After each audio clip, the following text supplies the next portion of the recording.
شیخ سعد الشدری سے ہند نے سوال کیا ہے، ریاض سے۔ ہند ایک بچی کا نام ہے۔ رمضان میں قرآن نہیں ختم کر پائی تو میں کیا کروں؟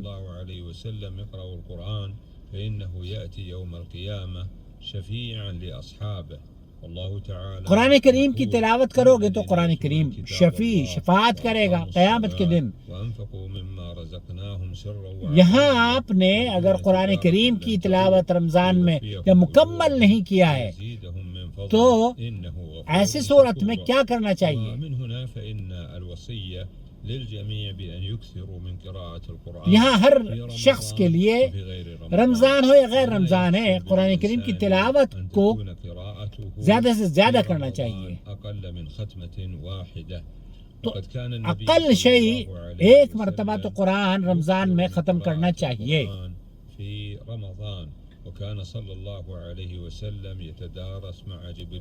آپ علیہ السلام جبریل علیہ السلام کے ساتھ قرآن کریم پڑھا کرتے تھے۔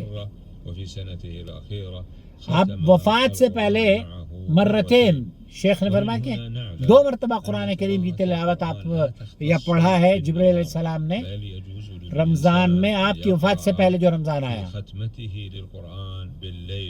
وهكذا أيضا نعلم أنه يحسن بالناس أن يتخذوا حلقات قرآنية في شهر رمضان۔ اور اسی لیے آپ نے بھی دیکھا ہوگا کہ لوگ رمضان مبارک کا جو ماہ مبارک ہوتا ہے اس میں قرآن کریم کے حلقے یا درسوں کا اہتمام کرتے ہیں۔ بعض من يستعين بهم ويعينهم على ختم القرآن، ووجود المرأة في بعض هذه البرامج مع بعض قرابتها من النساء يتلون الكتاب ويتلون كلام الله جل وعلا يكون من أسباب إعانتهم على ختم القرآن في شهر رمضان۔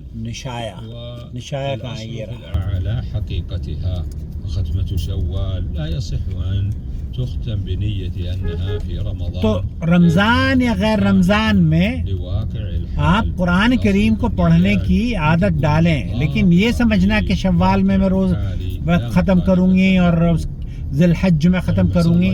شيخ هذا سؤال أيضا من إحدى المستمعات تقول: هل يجوز وضع الوشم الخفيف الذي يمكن إزالته بسهولة؟ جاءت النصوص بالنهي عن الوشم، وقد لعن النبي صلى الله عليه وسلم الواشمات والمستوشمات. الأصل في هذا اللفظ عمومه، والوشم يكون بإدخال مادة